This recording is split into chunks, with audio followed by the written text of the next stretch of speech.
کھانے کا وقت ہو گیا تو کرنل کی بیوی نے اسے جگانے کے لیے کہا، مگر عاطف نے منع کر دیا۔ نہیں، اسے سونے دیجیے، وہ وقت کی قید سے آزاد ہے، وہ ہر کام اپنی مرضی سے کرتی ہے، وہ اپنی بے ساختگی میں مداخلت پسند نہیں کرتی۔ یعنی وہ ہر معاملے میں مختار اور مجاز ہے؟ کرنل کی بیوی نے پوچھا۔ ہاں، میں اس پر بھروسہ کرتا ہوں، عاطف نے جواب دیا، کیونکہ وہ بھروسے کے قابل لڑکی ہے۔ آپ دیکھتے نہیں، وہ وسیم صاحب کے ساتھ اکیلی گئی تھی۔ آپ کے ہاں شاید یہی بات قابل اعتراض ہو، مگر میں امتی کو جانتا ہوں، اس کے ہاں اپنی صداقتیں ہیں۔ وہ اس بات کی پرواہ نہیں کرتی کہ کون اس کے متعلق کیا کہتا ہے۔ کسی کا الزام اس کا کچھ نہیں بگاڑ سکتا، کیونکہ وہ ایسی اندیکھی سچائی ہے جس کا شعور ابھی ہمیں نہیں ہوا۔ دراصل اسے 1 صدی بعد پیدا ہونا چاہیے تھا۔ میں نے مداخلت کی، ممکن ہے 1 صدی بعد وہ شعور پیدا ہو جائے، گویا وہ وقت سے پہلے پیدا ہونے کی سزا بھگت رہی ہے۔ کرنل کی بیوی نے پوچھا۔ کسی حد تک، میں نے جواب دیا، جیسے کسی ترقی یافتہ سیارے کا آدمی زمین پر اتر آئے اور ہمارے اصول اسے ہیچ لگیں۔ ایسا معلوم ہوتا ہے کہ وہ کسی سندر معاشرے کی سندر فرد ہے جو بھٹک کر زمین کی تہذیب میں گر گئی ہے۔ کھانے سے فارغ ہوئے تو کرنل بولا، شام کا کھانا آپ ہمارے ہاں کھائیے، ہم اس غیر معمولی خاتون کی باتیں سننا چاہتے ہیں۔ شام کا ہی کیوں؟ کرنل کی بیوی بولی، جب تک آپ لوگ یہاں ہیں کھانا ہمارے ساتھ ہی کھائیے۔ ریسٹ ہاؤس کے خانسامے کے تیار کیے ہوئے کھانے سے تو گھر کا کھانا بہرحال اچھا ہی ہوگا۔ میں نے سوچا یہ امتل کی شخصیت تھی کہ ہر طرف پیار بکھرا پڑا تھا۔ میں اس نتیجے پر پہنچ گیا تھا کہ 1 کروڑ بے وقوف اپنے سر کٹوا کر وہ مقصد حاصل نہیں کر سکتے جو سچا شاعر ایک شعر میں حاصل کر لیتا ہے۔ امتل جیسے لوگ ہی ہوتے ہیں کہ زندگی گنگنانے لگ جاتی ہے اور جینے کی امنگ 2 چند ہو جاتی ہے۔ شام کو وہ نہا دھو کر نکلی تو اس کے زرد چہرے پر زندگی اور بشاشت تھی۔ وہ کرنل اور میجر کے بچوں کے ساتھ کھیل میں مصروف ہو گئی تھی۔ ہم لان میں بیٹھے تھے، موسم خوشگوار تھا، بھینی بھینی خوشبو آ رہی تھی۔ اس لمحے کوئی یہ نہیں کہہ سکتا تھا کہ بچوں کے ساتھ بچہ بن کر کھیلنے والی اس لڑکی کو زندگی سے کتنے گلے اور شکایتیں ہیں۔ تھک گئی تو ہنستی ڈولتی ہوئی آ کر کرسی پر بیٹھ گئی۔ سب کی نگاہیں اس پر جم گئی تھیں، سب اسے پیار بھری نظروں سے دیکھ رہے تھے۔ بچے اس کے ارد گرد کھڑے ہو گئے تھے، شاید ان کا دل ابھی کھیل سے نہیں بھرا تھا۔ اس نے میجر رفیق کی چھوٹی بچی کو گود میں بٹھا لیا تھا۔ کرنل کی بیوی جو متجسس نگاہوں سے امتل کی طرف دیکھ رہی تھی بولی، تو کل آپ نلتر جا رہے ہیں؟ ہاں، چلیے نا، آپ سب لوگ بھی چلیں، امتل نے کہا۔ 34-35 میل کا تو سارا فاصلہ ہے، شام تک لوٹ آئیں گے۔ کرنل نے ہنس کر کہا، ہم آپ کی طرح با اختیار لوگ نہیں ہیں، اتوار ہوتا تو شاید چلے بھی جاتے، نوکری کا رزق کا معاملہ ہے، اور بیگمات آپ کے بغیر جا نہیں سکتی کیونکہ یہ تہذیب کا معاملہ ہے۔ کرنل زچ ہو کر بولا، کیا کیا جائے، ہم آپ کی طرح ٹھوس لوگ نہیں ہیں، سماج سے خوفزدہ ہونے کی تربیت ہمارے خون میں رچ بس چکی ہے، کچھ رزق کا خوف اور کچھ سماج کا خوف۔ آپ اس زندگی سے خوش ہیں؟ خوشی اور ناخوشی کا کبھی احساس ہی نہیں ہوا۔ لوگ ہماری پوزیشن پر رش کرتے ہیں تو سمجھتے ہیں کہ ہم خوش قسمت لوگوں میں سے ہیں، اور بظاہر صحیح بھی معلوم ہوتا ہے کیونکہ ہمارا حال اور مستقبل محفوظ ہیں۔ آپ جس خوف کا ذکر کرتے ہیں وہ تو گویا زندگی کا لازمہ ہے، اس لیے کبھی خیال ہی نہیں آیا کہ ہم مظلوم ہیں۔ امتل ہنس پڑی، اچھی تنخواہ، اچھا کھانا، اچھی رہائش، آپ اپنے قلعے میں محفوظ بیٹھے ہیں۔ ہاں، یہ دنیا آپ جیسے لوگوں کے لیے ٹھیک ہے۔ کرنل کا چہرہ فک ہو گیا۔ امتل نے بات جاری رکھی، دراصل یہ زندگی آپ کے لیے نہیں، ان کے لیے عذاب ہے جو سوچتے ہیں کہ اگر ایسا ہے تو ویسا کیوں نہیں، اس طرح ہے تو اس طرح کیوں نہیں، خالق ہے تو خلق کیوں نہیں۔ مگر جہاں بشر بشریت کے واسطے سے نہیں رزق کے واسطے سے زندہ ہو تو دکھ اور سوا ہو جاتا ہے، پھر آدمی کی پہچان نہیں رہتی اور وہ ہجوم میں گم ہو جاتا ہے۔ کرنل کو جیسے سکتہ ہو گیا تھا، دوسرے لوگ بھی ہماتن گوش تھے، مگر امتل جو کھیل کر آئی تھی اور تازہ آکسیجن اس کے پھیپھڑوں میں پہنچ گئی تھی، بولی، آپ نے سولز نیٹسن کا نام سنا ہے کرنل صاحب؟ جی ہاں، کرنل نے چونک کر کہا۔ وہی نا جسے روسی حکومت نے ملک بدر کر دیا ہے؟ ہاں وہی، امتل بے حد ٹھہراؤ سے بولی۔ ابھی کچھ لوگ باقی ہیں جہاں میں یہ شخص نہ سماج سے ڈرا، نہ رزق چھن جانے کے خوف سے، نہ قید و بند کی صعوبتوں سے۔ قید ہوا، بیمار ہوا، سائبیریا گیا، لیکن واپس آیا تو پھر سچ بول رہا تھا۔ کہنے لگا، جھوٹ جھوٹ ہے، جھوٹ کا کوئی اور نام نہیں ہو سکتا۔ زبان کاٹ دو، گولی مار دو، واپس سائبیریا بھیج دو، میں جھوٹ کو سچ نہیں کہوں گا۔ دنیا کا کوئی لالچ اس کی راہ نہ بدل سکا، اس زمین کا کوئی خوف اس کا ذہن نہ بدل سکا۔ وہ انسان ہے، وہ ایک چٹان ہے، وہ اس صدی کا ضمیر ہے کرنل صاحب۔ میجر اور کرنل کی آنکھیں چمک اٹھیں، خود میرے سینے میں بھی ولولہ سا جاگ اٹھا۔ امتل بولے جا رہی تھی، تو وہ اسٹالن جس نے مارکسزم کے لیے یا اپنے اقتدار کی خاطر 40 لاکھ انسانوں کا خون کیا تھا، انسانی ضمیر کو ختم نہیں کر سکا۔ اس لافانی ضمیر نے کوئی سمجھوتا نہ کیا اور روس سے نکال دیا گیا۔ دراصل ایک منجمد سماج میں ایک سبک سیر بنجارے کا کیا کام؟ میں جو غیر متعصبانہ سا ہلکا پھلکا مذہبی رجحان رکھتا تھا، مگر اشتراکیت کو بھی بالکل رد نہیں کرتا تھا، سولے نیٹسن کے ذکر سے جذباتی ہو گیا تھا۔ مجھے اس بہادر شخص سے ہمدردی ہو گئی تھی، بلکہ ایک حد تک اس کی ہمت اور جرت کا قائل ہو گیا تھا۔ امتل نے کہا تھا، ایک منجمد سماج میں ایک سبک سیر بنجارے کا کیا کام؟ میں اس فکرے کے تاثر کو دل و دماغ میں سمیٹ رہا تھا کہ امتل بولی، کرنل صاحب، اس لیے میں سمجھتی ہوں کہ انسان کو خوف اور مصلحتوں کی آڑ میں زندہ نہیں رہنا چاہیے۔ انسان کا فرض ہے کہ اگر وہ مرنا پسند نہیں کرتا تو پھر ضرور جیے، مگر سولز نیٹسن کے ضمیر کے ساتھ جیے۔ کرنل کی آنکھوں میں ایک عجیب چمک اودھ کر آئی تھی، شدت جذبات سے اس کا چہرہ سرخ ہو گیا تھا، اس کے لہجے اور آواز میں لرزش تھی۔ خاتون، میں بیان نہیں کر سکتا، آپ کے الفاظ نے میرے من میں کیسی ہلچل برپا کر دی ہے۔ ایک انجانی سی ترنگ اور امنگ نے میری روح کو سمیٹ لیا ہے۔ شرافت اور بغاوت کی ملی جلی کیفیت نے مجھے جکڑ رکھا ہے۔ اس سے پہلے میں نے خود کو ایسا پرجوش اور سرشار کبھی نہیں پایا۔ میرے اندر ایک نئے آدمی نے جنم لیا ہے۔ میں آپ کا ممنون ہوں، آپ نے مجھے ایک نیا عزم دیا ہے۔ ہاں ہاں، یہ بھی ایک روپ ہے انسان کا، امتل جذبے سے بولی۔ کاش یہ روپ قائم رہتا، ہمیشہ قائم رہتا۔ سولز نیٹسن جیسے لوگ تو پیدا ہوتے ہی رہتے ہیں امتل، میں نے کرنل کی تائید میں کہا۔ ہاں، صدی میں 1 2 4 صحیح، 10 صحیح، مگر یہ کافی نہیں ہے۔ 10 آدمی مثال بن سکتے ہیں، 10 آدمی اتنی بڑی زمین پر پھول نہیں اگا سکتے۔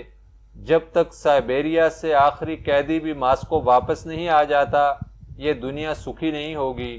جب تک افریقہ کا حبشی اپنے سیاہ رنگ کے احساس میں مبتلا رہے گا، زمین عذاب میں مبتلا رہے گی۔ جب تک ایشیا کے ہاتھ میں کشکول رہے گا، زمین کا ضمیر بے چین رہے گا۔ جب تک یورپ مصلحتوں کا شکار ہوتا رہے گا، دنیا سے دھاندلی ختم نہیں ہوگی۔ جب تک امریکہ کے احساس برتری کا جنازہ نہیں اٹھے گا، دنیا میں امن قائم نہیں ہوگا۔ یہ اصول طے ہونا چاہیے کہ پیسہ طاقت نہیں ہے، بلکہ پیار بڑی طاقت ہے۔ ہم اس اصول کو مانتے ہیں، کرنل پرجوش لہجے میں بولا۔ بات سائنس کی ہے کرنل صاحب، سائنس اس اصول کو مانے۔ سائنس جو ایٹم بم کا سینہ چیرتی ہے، انسان کے وجدان تک پیغام پہنچائے، انسان کی روح میں اس اصول کو گھلائے۔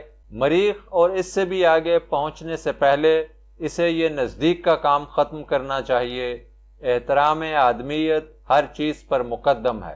دونوں خواتین اور افسر بچگانہ حیرت اور معصومیت سے امتل کی باتیں سن رہے تھے۔ امتل نے بات آگے بڑھائی، کرنل صاحب، ایسی ترقی کا فائدہ کہ ہمارے دل گھر کے فریج اور ہمارے ولولے کولڈ سٹوریج میں محفوظ ہو جائیں۔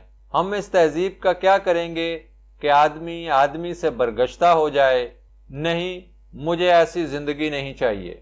مجھے ایسے شعور کی ضرورت نہیں جو ہمارے سینے حرارت سے خالی کر دے۔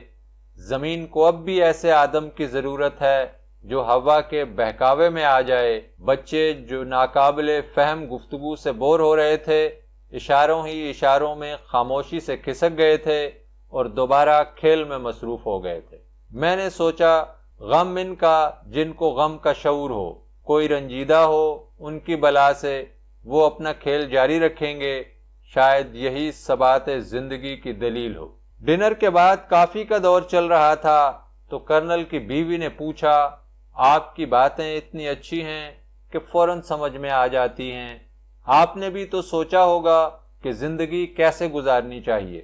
میرا تو کوئی ٹھکانہ نہیں، زندہ رہنے کا ڈھنگ ہی نہیں آتا، کبھی کچھ بھی اچھا نہیں لگتا اور کبھی سب کچھ بہت اچھا لگتا ہے۔ کبھی مرنے کے لیے لپکتی ہوں اور کبھی ولولوں سے سرشار ہو جاتی ہوں۔ کبھی سوچتی ہوں خدا نہیں ہے، کبھی بجلی سی کونتی ہے کہ خدا بہت ضروری ہے اور خوف خدا اس سے زیادہ ضروری ہے۔ سرمایہ داری کو پسند نہیں کرتی لیکن بالکل رد بھی نہیں کرتی کہ انسانی امنگ کا اس سے گہرا تعلق ہے۔ اشتراکیت کے وسیع تر مفاد کو مانتی ہوں لیکن یوں رد بھی کرتی ہوں کہ انسانی بے ساختگی کا خون ہو جاتا ہے۔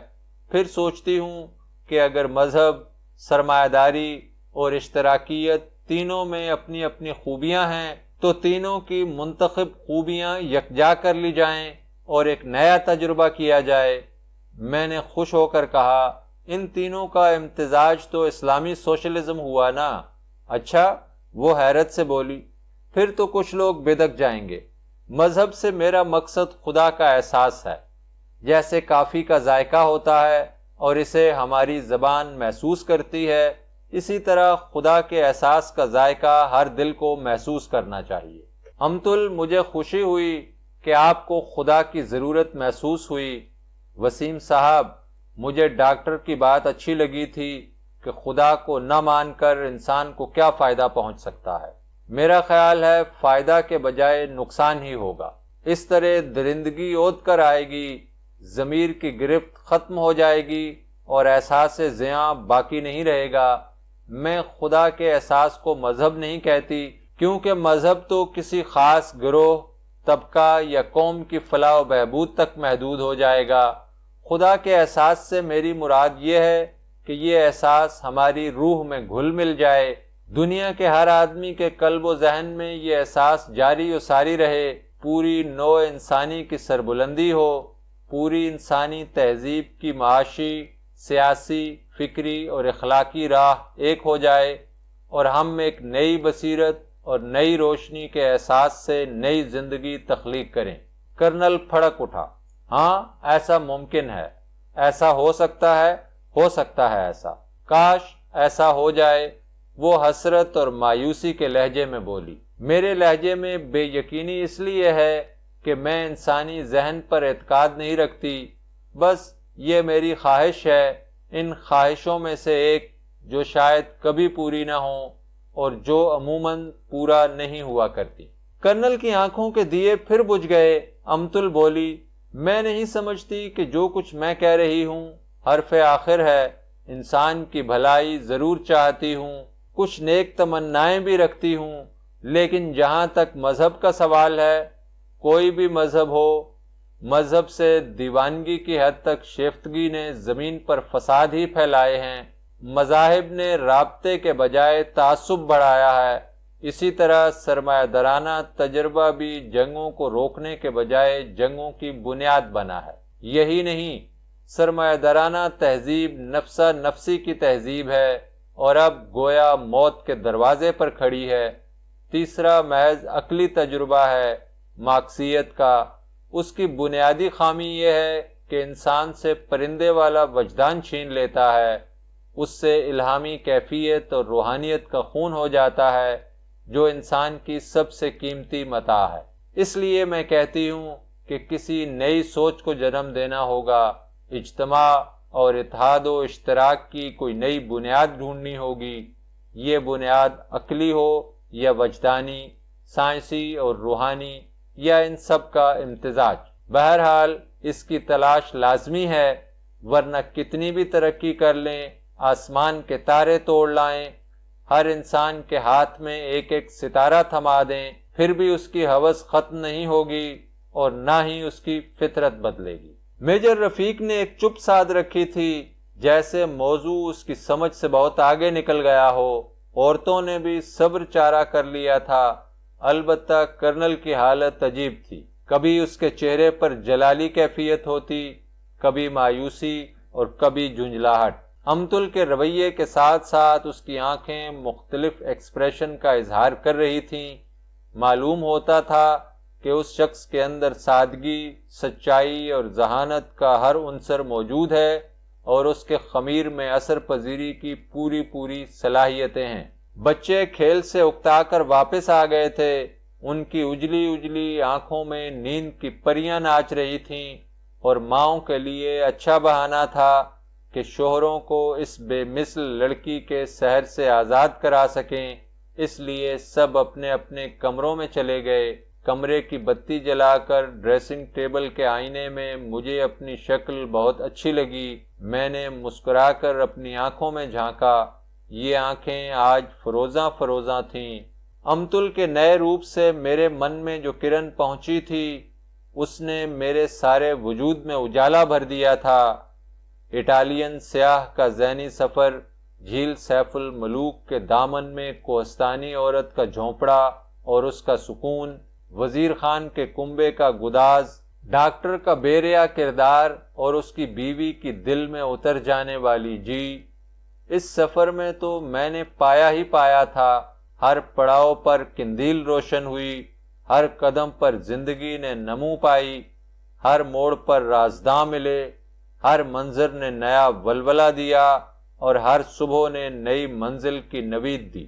امتل جو بنی نوع انسان کی یگانگت کے لیے سرگرداں تھی، کسی دن انسان کی محدود تلاش کے مفہوم کو پا جائے گی اور من تن کو اجالوں سے بھر دے گی، جیسے کہ آج ہوا، آئندہ بھی ہو، ہمیشہ کے لیے ہو جائے۔ گزشتہ رات مجھے نیند اس لیے نہیں آئی تھی کہ امتل نے اپنے کمرے کا دروازہ بند کر دیا تھا۔ کمرہ کیا بند ہوا تھا، جیسے کسی نے منہ پر تھپڑ مار دیا تھا، لیکن آج مجھے نیند اس لیے نہیں آ رہی تھی کہ میں بے حد خوش تھا، کیونکہ امتل خدا کے احساس کی باتیں کر رہی تھی۔ وہ انسان کی نفی کرتے کرتے انسان کو بنجارے جیسا حق حیات دینے پر راضی ہو گئی تھی، مگر میں نے تو یہ بات پہلی ملاقات میں پہلے دن ہی پا لی تھی کہ اس نفی میں جس انداز کی جھنجھلاہٹ اور برہمی ہے، اس کے بطن سے انجام کار ایک سچائی جنم لے کر رہے گی۔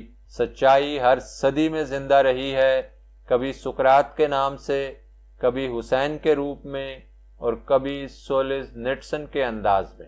یہ وہ لوگ تھے جنہوں نے پیغمبری کے دعوے نہیں کیے، مگر دنیا ان کی معترف ہے۔ ان کی عظمت کی وجہ یہ ہے کہ انہوں نے انسان کے پندارے نفس کی خاطر جینے مرنے کا بیڑا اٹھایا اور انسان کے دل و دماغ کو تفخر کے احساس سے نوازا اور اس کی روح کو تقویت پہنچائی اور زندگی کو سہارا دیا۔